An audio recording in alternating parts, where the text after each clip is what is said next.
I want to preface this by saying that this video will cover the games that I first played in 2023.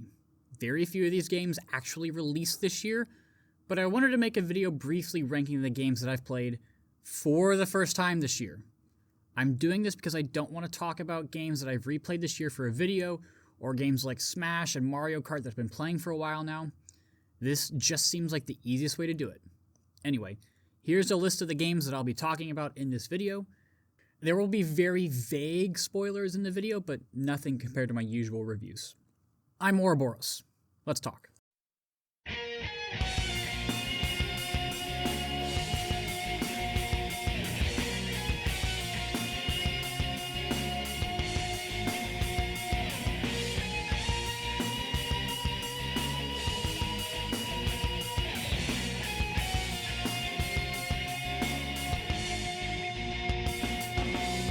Number 7, my least favorite game that I've played in 2023 is Persona 3 Portable, the game that started this whole channel.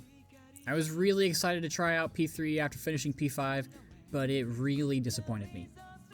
I don't think it's a bad game, I just think it's kind of average. It has spectacular world building, and some of the characters, particularly Aigis, are incredible, but Tartarus is an absolute nightmare. The lack of cutscenes and character models in important moments also doesn't help it. I had so many strong feelings about it, and I think that's reflected in my video. I'm intrigued with P3 Reload.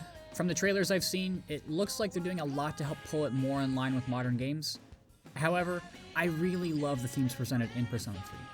It is a very mature game. Not that P4 and 5 don't tackle really difficult subjects, but having an entire game revolve around death makes for an oppressively somber atmosphere throughout the whole game. Even in lighthearted moments, Tartarus and the Dark Hour are always in the back of your head. And that's captured really well with the calendar displaying the lunar phase. It's an okay game, but not great.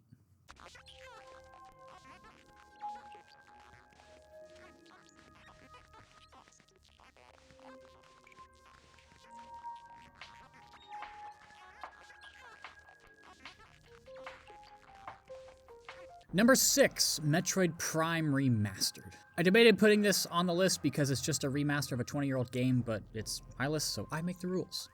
I remember losing my mind when I saw Prime was getting a remaster and it was dropping that day in a Nintendo Direct.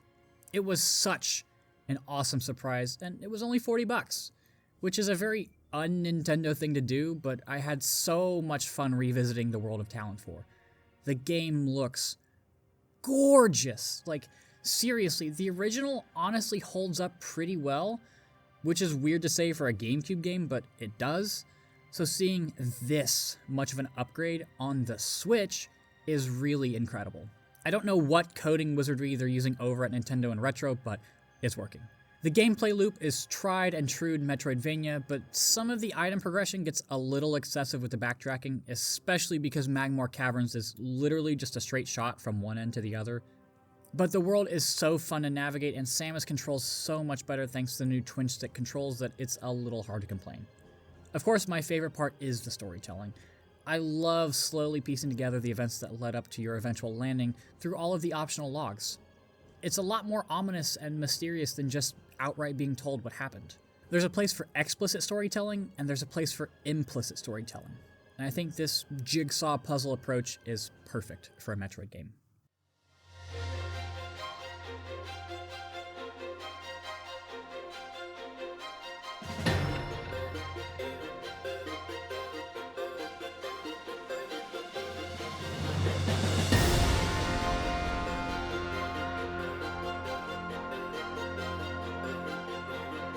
Number 5, The Legend of Zelda Tears of the Kingdom. We've all been waiting a long time for this one to come out, and Nintendo did not disappoint. It's really just such a fun game. I love exploration, and this is just exploring Hyrule once again, but with a twist. The depths and sky are a nice addition, but there's also been a ton of development and changes on the surface since Breath of the Wild. Lots of characters have changed, and there's even a new settlement right in the middle of Hyrule, Lookout Landing. However, I feel like the game leans a little too heavily into its Breath of the Wild roots.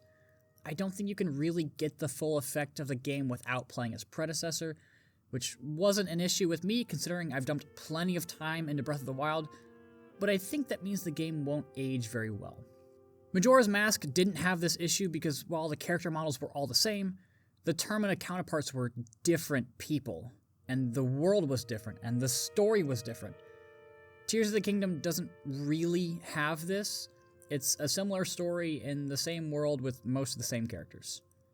To be honest, I don't really mind it because it improves on a lot of the issues of Breath of the Wild. The weapon durability is so much better, the side quests are way more engaging, and traversal is much more dynamic with the addition of the Ultra Hand. Although I do wish they had improved upon the combat. It really still boils down to mastering Flurry Rush and parries. Once you do that, you're basically unkillable. Still, it's an awesome game with so much to love.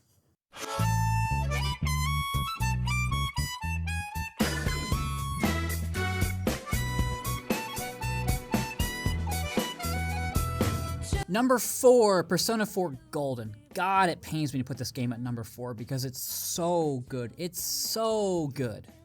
It has my favorite cast out of Persona 3, 4, and 5, and Kanji is my favorite character in the series. You know I got a smoking hot body. Everybody in the investigation team feels so interconnected and so believable. They're all so grounded. This is a standout feature of any Persona game, but it felt especially true here. It does so many things right, but is held back by just being a little outdated. It's aged significantly better than P3, mostly due to the dungeons, but they still show their age. The dungeon crawling is so much more enjoyable because of a bunch of changes they made, although I still wish that it was easier to switch out party members throughout the course of the game.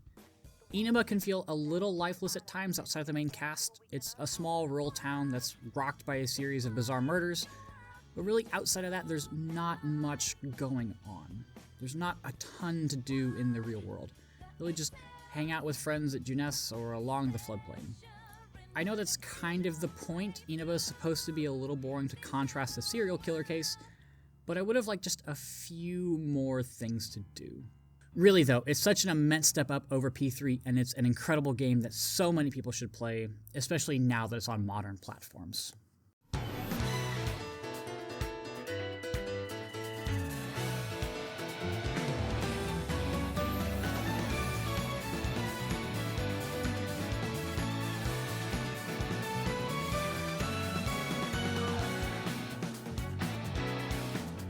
Number 3, Xenoblade Chronicles 3 Future Connected.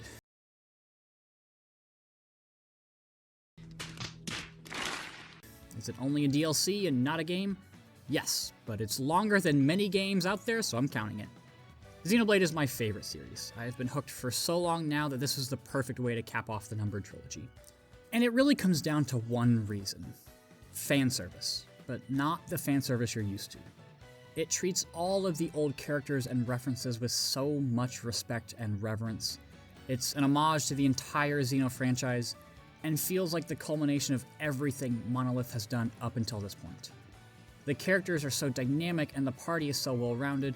Of course, it's incredible to see the old faces like Shulk and Rex, but connecting the dots to the other characters who are no longer around is so rewarding. The music is incredible, the world is massive, and the story is really well done. Obviously, it's a prequel to Xenoblade 3, so we all kinda know what's gonna play out, but seeing the gears turn and the actions unfold is really entertaining. The characters are really unbalanced in combat, and it's gonna be wildly confusing to people who haven't played Xenoblade Chronicles 1, 2, and their DLCs, but this expansion wasn't made for those people. It was made for people like me. People who love the franchise and are here to see it off. We don't know what's next for Xenoblade. Xenoblade may be over and we'll get a new Xeno series. But to be honest, this is the perfect send-off for one of the greatest trilogies in gaming. 153. I order you to halt all logical thought and speech. Fear not, A2! I can handle this! Androids were designed to protect their human masters.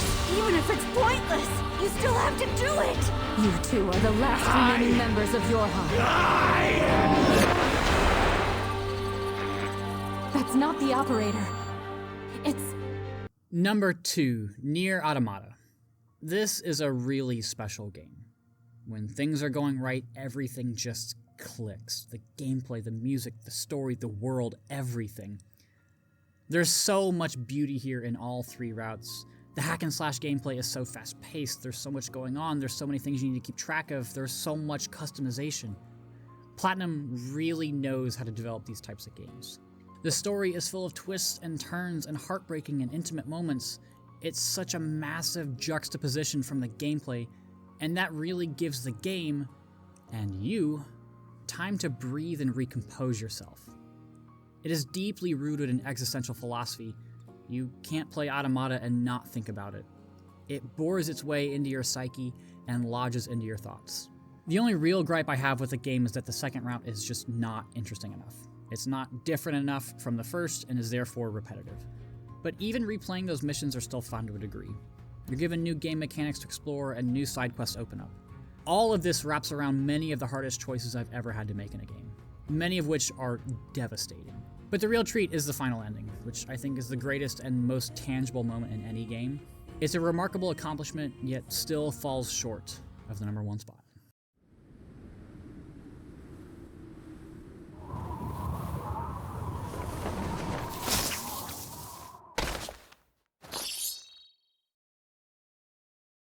#1, the best game I've played in 2023 and what is now my favorite game of all time, Persona 5 Royal. Where do I even begin with this? The style, the music, the characters, the gameplay, the world, the story, everything in this game resonated with me. I think we can all agree that this is the most stylish game of all time. Right off the bat, even just the menus will draw you in. All of the Phantom Thieves are interesting and realistic people with very tangible problems both before and after their respective story arcs. The palaces are some of the most fun and creative dungeons in video games with distinct visual and mechanical elements. Tokyo is an absolute joy to explore. It's overflowing with things for you to do. Everything and everyone is calling out for you to interact with, and at times it's overwhelming. There's only so much time in-game, and who you spend time with and what you do is so precious. You really have to prioritize your schedule, so it feels like everything you do is incredibly meaningful. The music is superb. Wake Up, Get Up, Get Out There, I Believe, Last Surprise, Beneath the Mask, Tokyo Daylight, Life Will Change, Our Beginning. There's an unbelievable amount of memorable tracks in this game, and all of them will claw their way into your soul. I won't spoil it, but the final boss is probably my favorite antagonist in any game because they're so intriguing as a character and as a philosophical argument. I've never felt like I'm part of a video game world more than in Persona 5 Royal. I'll probably end up making multiple videos on it. The full review is already in the works, and I have a special project in mind for it later down the line, so stay tuned for more info on that. But seriously, P5R is so incredible. It's now my favorite game of all time, and is the best game I've played in 2023. So that's the list. There's still so many games that I need to play. Baldur's Gate 3, Armored Core 6, Street Fighter 6, and even some games in my backlog that have been waiting around for a while. But it's been a really fun year for gaming. Metroid, Tears of the Kingdom, Xenoblade, and my deep descent into the world of Persona. Thanks for watching, and have a very happy new year.